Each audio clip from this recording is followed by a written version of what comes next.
पूरे देश भर के बीएड और डीएलएड अभ्यर्थियों की नज़र कल दिनांक 9 अक्टूबर 2023 को ऑनरेबल सुप्रीम कोर्ट में स्टेट ऑफ बिहार की एसएलपी पर हो रही सुनवाई पर टिका होगा, क्योंकि ये सुनवाई अब सिर्फ बिहार से जुड़ा हुआ नहीं है, क्योंकि इस एसएलपी में इन बातों का जिक्र किया गया है। ऑनरेबल सुप्रीम कोर्ट से ये क्लेरिफिकेशन मांगा गया है प्रे करते हुए कि ये फैसला जो 11 अगस्त का था वो रेट्रोस्पेक्टिव लागू होगा या फिर जिस दिन फैसला दिया गया उस दिन से लागू होगा।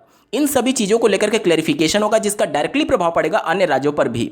इसके अलावा कल की सुनवाई में क्या कुछ हो सकता है, किस डायरेक्शन में आगे प्रोसीडिंग होगी, इसके बारे में डिटेल एनालिसिस करने जा रहे हैं। अंत तक जुड़े रहिएगा। नमस्कार दोस्तों, मेरा नाम है नीरज, आप देख रहे हैं कैरियर बिट यूट्यूब चैनल। अगर आप इस चैनल पर पहली बार विजिट कर रहे हैं तो इसको सब्सक्राइब करते हुए बेल आइकन को प्रेस करना ना भूलें। आप छत्तीसगढ़ वाले मामले में देखेंगे तो जिस दिन सुनवाई हुई थी उसी दिन इंटरिम रिलीफ मिल गया था। देखिए, दो प्रकार के ऑर्डर दिए जाते हैं, एक फाइनल ऑर्डर और दूसरा इंटरिम ऑर्डर। फाइनल ऑर्डर का मतलब कि मामले की कंप्लीट सुनवाई हो चुकी है और ऑनरेबल जस्टिस के द्वारा अपना फाइनल जजमेंट दिया जा रहा है, यानी उसे अंतिम फैसला कहा जाता है।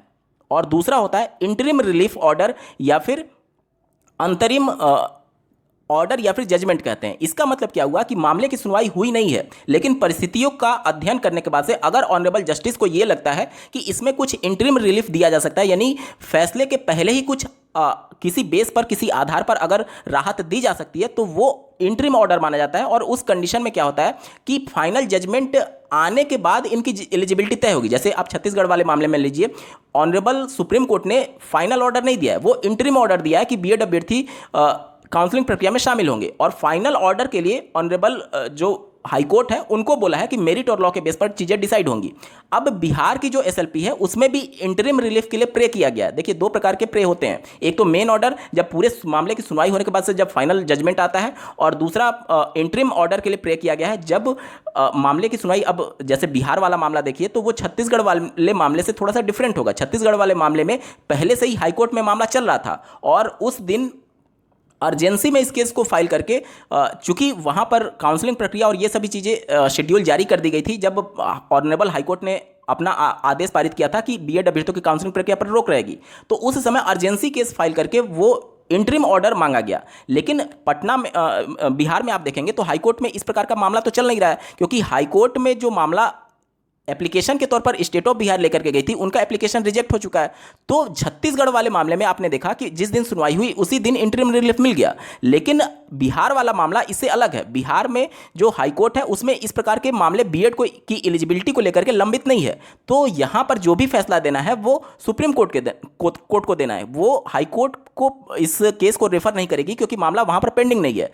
तो कल की सुनवाई में सभी पक्षों को सुना जा पाएगा या नहीं, ऑनरेबल सुप्रीम कोर्ट के द्वारा सभी पक्षों को कल सुने जाने को लेकर के आगे प्रोसीडिंग करने के आदेश दिए जाते हैं या नहीं, इस बात पर निर्भर करेगा कि कल ये केस फाइनल हो पाएगा या फिर अगली डेट मिलेगी। क्योंकि जो बीएड की तरफ से और जो डीएलएड की तरफ से जो स्टेट ऑफ बिहार की तरफ से एडवोकेट पैनल उतर रहा है वो बहुत बड़ी संख्या में उतर रहे हैं, और उस कंडीशन में आप देखेंगे कि शायद ही सभी को बोलने का मौका मिल पाए। उस कंडीशन में थोड़ा 1-2 दिन और ज़्यादा आगे डेट शिफ्ट हो सकता है, मतलब आगे भी इसको डेट मिल सकता है, संभावनाएं हैं। क्योंकि ये मामला ऐसा है कि हाईकोर्ट में ट्रांसफर नहीं किया जा सकता, क्योंकि हाईकोर्ट में मामला पेंडिंग नहीं है, हाईकोर्ट से निस्तारित हो चुका है ऑनरेबल पटना हाईकोर्ट से। तो उस कंडीशन में डिसाइड अब ऑनरेबल सुप्रीम कोर्ट को करना है। तो उस कंडीशन में कल की हियरिंग में थोड़ा सा अगर चीज़ें जल्दी जल्दी होती हैं और सब कुछ पहले से डिसाइड हो जाता है तब तो ठीक है, कल ही फाइनल हो जाएगा। लेकिन संभावनाएं कम लग रही हैं कि कल के डेट में ये पूरा फाइनल हो पाए, क्योंकि बहुत बड़े एडवोकेट पैनल को लेकर के सभी पक्ष उतर रहे हैं। तो निश्चित तौर पर सभी को सुने बगैर ऑनरेबल जस्टिस कोई भी फैसला नहीं देंगे।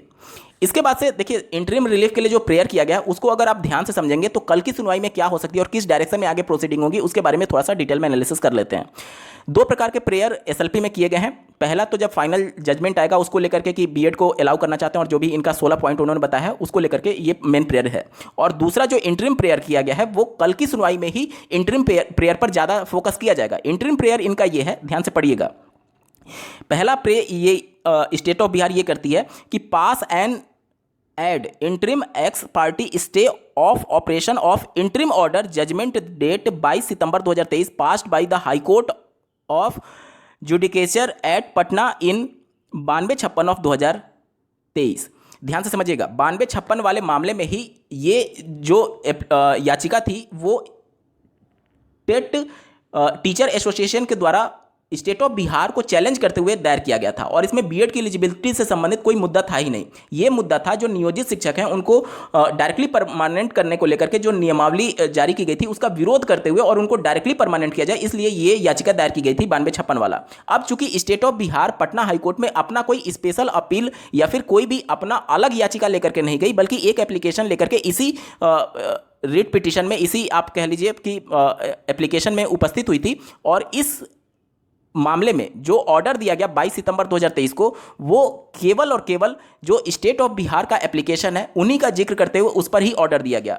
लेकिन यहां पर ये ऑर्डर आपको समझना होगा कि पटना हाईकोर्ट ने ये इंटरिम ऑर्डर नहीं था, वो स्टेट ऑफ बिहार का जो एप्लीकेशन था उस पर ये फाइनल ऑर्डर माना जाएगा, क्योंकि उन्होंने इनके जो भी रिक्वेस्ट किए थे कि बीएड को शामिल कराते हुए और ये सभी चीज़ों को, उन्होंने इनके याचिका को या फिर एप्लीकेशन को आप कह लीजिए मिसकंसीव्ड कहते हुए रिजेक्ट कर दिया था। उस कोर्ट ऑर्डर में लास्ट लाइन में ये बातें मेंशन की गई हैं।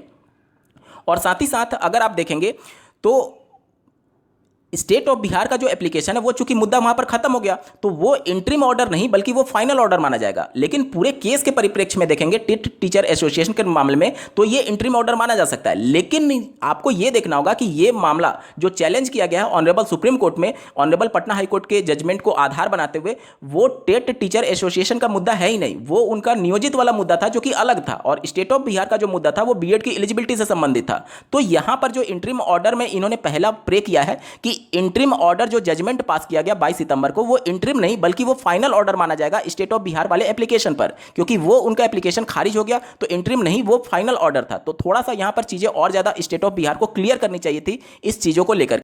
तो इन्होंने प्रे की है कि आप जो ऑनरेबल पटना हाईकोर्ट के द्वारा जजमेंट दिया गया उस पर हमें स्टे दे दीजिए, स्टे दे दीजिए। और कब तक स्टे दीजिए? During the operation of the present special leave petition, यानी कि ऑनरेबल सुप्रीम कोर्ट जब तक इस मामले को डिसाइड नहीं कर देती है तब तक जो पटना हाईकोर्ट का जजमेंट था उस पर स्टे दे दीजिए। स्टे क्यों मांगा जा रहा है ध्यान से समझिएगा।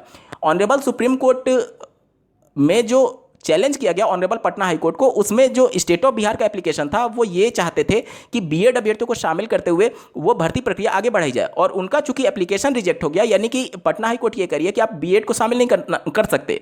अब अगर बीएड को बिना सुप्रीम कोर्ट जाए रिजल्ट जारी कर देती या फिर शामिल कर देती तो फिर ये मामला कंटेम्प्ट ऑफ कोर्ट का लागू हो जाता है। इस वजह से ऑनरेबल सुप्रीम कोर्ट के शरण में स्टेट ऑफ बिहार गई हुई है कि चूंकि हमारा एप्लीकेशन ऑलरेडी रिजेक्ट हो चुका है बीएड को शामिल करते हुए, इसलिए आप जो पटना हाईकोर्ट का जजमेंट है, ऑर्डर है, उस पर हमें इंटरिम रिलीफ देते हुए उन फैसले पर रोक लगा दीजिए जब तक कि ये मामला सुप्रीम कोर्ट से डिसाइड नहीं हो जाता है। और दूसरा इन्होंने प्रे ये किया है, देखिए कि जो भी ऑर्डर ऑनरेबल सुप्रीम कोर्ट को सही लगते हैं इन सभी परिस्थितियों को देखते हुए वो पास कर दिया जाए, जो कि फिट हो और बिल्कुल प्रॉपर हो इस सभी सिचुएशन को लेकर के। तो यहाँ पर कल की सुनवाई में आप देखेंगे कि कल का जो मामला है छत्तीसगढ़ वाले मामले से थोड़ा सा अलग है। कैसे अलग है ध्यान से समझिएगा। सुप्रीम कोर्ट में छत्तीसगढ़ वाला मामला जब गया था तो वहाँ पर ऑलरेडी वो मामला ऑनरेबल हाईकोर्ट में पेंडिंग था और मेरिट और लॉ के बेस पर चीजें अभी डिसाइड हो रही थी। लेकिन मामला बिहार वाला छत्तीसगढ़ से अलग कैसे, ये समझिएगा। यहां पर हाईकोर्ट से मामला डिसाइड हो चुका है, माननीय पटना हाईकोर्ट ने डिसीजन दे दिया है स्टेट ऑफ बिहार के एप्लीकेशन पर।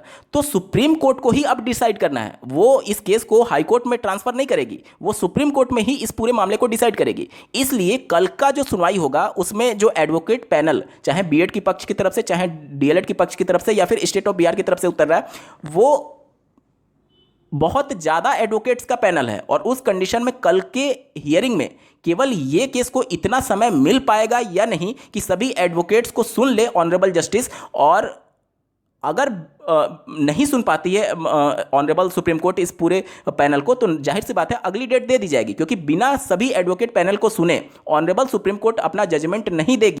जहां स्टेट ऑफ बिहार और बीएड की तरफ से जो एडवोकेट पैनल होगा वो इसी इंटरिम रिलीफ को लेकर के ज़्यादा फोकस करेंगे कि हमें कैसे भी इंटरिम रिलीफ मिल जाए, और वहीं डीएलएड के तरफ से जो एडवोकेट पैनल होंगे वो इस बात पर ज़्यादा फोकस करेंगे कि किसी भी प्रकार का इंटरिम रिलीफ ना मिले।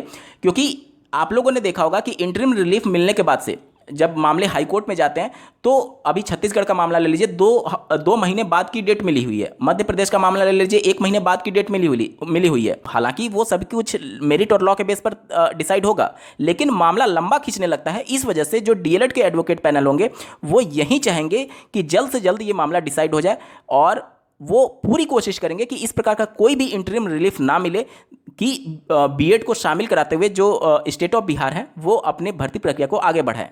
तो बीएड और स्टेट ऑफ बिहार का पूरा कोशिश रहेगा कि बीएड को शामिल कराते हुए भर्ती प्रक्रिया को आगे बढ़ाने के आदेश दे दिए जाएं ऑनरेबल सुप्रीम कोर्ट के माध्यम से, और डीएलएड इसका अपोज करेगा। अब देखना होगा कि किसकी दलीलों में कितना दम है, उसके बाद ही ऑनरेबल सुप्रीम कोर्ट अपना कुछ जजमेंट दे रही होगी। इस प्रकार के मामले में जो स्टेट का रोल होता है वो सबसे ज़्यादा महत्वपूर्ण हो जाता है। जैसे ध्यान से समझिएगा, अब यहाँ पर जो दोनों बीएड और डीएलएड के एडवोकेट पैनल होंगे वो तो आमने सामने एक दूसरे का अपोज करेंगे ही करेंगे। ये जो भर्ती प्रक्रिया है वो स्टेट ऑफ बिहार की है, और उस कंडीशन में ऑनरेबल सुप्रीम कोर्ट के द्वारा पूछा जा सकता है कि आप इस मामले में क्या चाहते हैं। तो स्टेट ऑफ बिहार तो पहले से ही कह रही है अपने एसएलपी में कि आप बीएड को अलाउ कर दीजिए, और जब तक ये पूरा मामला डिसाइड नहीं हो जाता है तब तक यहाँ पर देखिए इन्होंने क्या कहा है कि ऑनरेबल पटना हाई कोर्ट के मैटर पर, उनके जजमेंट पर, ऑर्डर पर स्टे दे दीजिए। देखिए इन्होंने साफ शब्दों में लिखा है during the pendency of the present special leave petition. तो यानी कि स्टेट ऑफ बिहार का स्टैंड क्लियर है कि वह जो पटना हाई कोर्ट का जजमेंट है उस पर स्टे चाहते हैं और बीएड को शामिल कराते हुए ये भर्ती प्रक्रिया को आगे बढ़ाना चाहते हैं।